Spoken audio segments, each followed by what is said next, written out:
આપ સર્વોને હેતપૂર્વક જય શ્રી સ્વામિનારાયણ। આજની સત્સંગ કથા વાર્તા નિજ મંદિર સાવરકુંડલા। આજની સત્સંગ કથા વાર્તા માં આપણે વૈદિક પુરાણ અંતર્ગત શ્રી વેદરસ કથા સાંભળશું।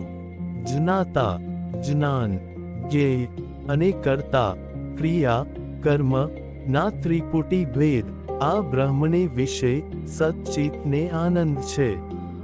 તે બ્રહ્મનો વિશેષંશ છે ને અસ્તિ, ભાતિ ને પ્રિય એ સર્વે પણ બ્રહ્મનો વિશેષંશ છે।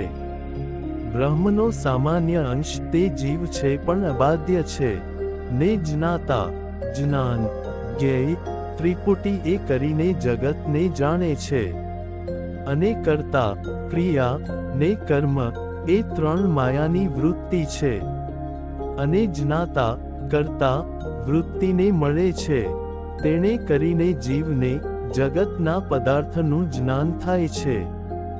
જ્ઞાતા, જ્ઞાન, જ્ઞેય એ ત્રણ અને ધ્યાતા, ધ્યાન, ધ્યેય એ ત્રણ અને પ્રમાતા, પ્રમાણ ને પ્રમેય અને બોધ, બોધક અને બોધ્ય એ ત્રણ ત્રિપુટી છે। હવે અંતઃકરણની ત્રિપુટી કહે છે તે એક વૃત્તિ તો દેહમાં નખશિખા પર્યંત વ્યાપીને રહી છે, બીજી અંતઃકરણની વૃત્તિ તે ઇન્દ્રિયો સાથે મળીને વિષય લગન ચાલીને રહી છે, ત્રીજી અંતઃકરણની વૃત્તિ છે તે વિષય સંગાથે મળીને વિષયને આકારે થાય છે, જેમ ફૂલની સુગંધી તિલ સાથે મળે છે અને જ્યાં જેવા વિષય ત્યાં તેવે આકારે થઈ જાય છે।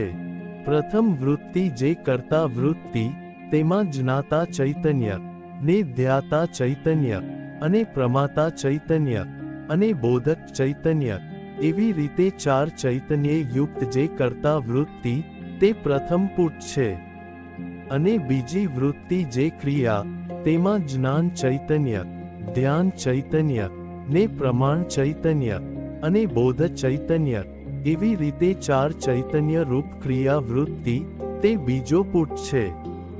હવે ત્રીજી વૃત્તિ કર્મ વૃત્તિ કહીએ તેમાં જ્ઞેય ચૈતન્ય, ધ્યેય ચૈતન્ય, પ્રમેય ચૈતન્ય અને બોધ્ય ચૈતન્ય એવી રીતે ચાર ચૈતન્ય યુક્ત જે કર્મ વૃત્તિ તે ત્રીજો પુટ છે। એ સર્વે જે ચાર ભેદ તે જીવના સામાન્ય અંશ છે, એ જ સામાન્ય અંશ તે કર્તા, કર્મ, ક્રિયા ને માયાની વૃત્તિ તે સાથે પોતે મળ્યો છે। દ્રષ્ટાંતને વિશે, છીપને વિશે જે રૂપું કહ્યું છે અને દોરડીને વિશે સર્પ કહ્યો છે તે જીવના સામાન્ય અંશને કહ્યું છે। બીજું પ્રકૃતિના આધારભૂત જે પુરુષ માયા સબલિત બ્રહ્મ તેના અંશે કરીને વિરાટ, સૂત્રાત્મા, અવ્યાકૃત નો જે અભિમાની ઈશ્વર તે વિશેષંશ છે અને વ્યષ્ટિ ઉપાધિએ યુક્ત જે જીવ તે સામાન્ય અંશ છે। તેવા વાચ્યનો ત્યાગ કરે તો પોતે બ્રહ્મ સ્વરૂપ તે રૂપ થાય છે। તે બ્રહ્મ કેવા છે તો સાક્ષી છે, દ્રષ્ટા છે। જીવની વૃત્તિઓ જે જ્ઞાતા, જ્ઞાન, જ્ઞેયાદિક તે સર્વે જીવે સહિત સાક્ષીનું દ્રશ્ય છે, સાક્ષી તો દ્રષ્ટા છે ને એ સર્વમાં અનુસ્યુત છે, સર્વને પ્રકાશે છે અને સર્વ ભાવા ભાવને દેખે છે। એવો ભાવ જ્યારે હૃદયને વિશે દ્રઢ રહે અને તે સાક્ષી રૂપે રહેવાય તેને દ્રષ્ટાનું વેદ સમાધિ કહીએ।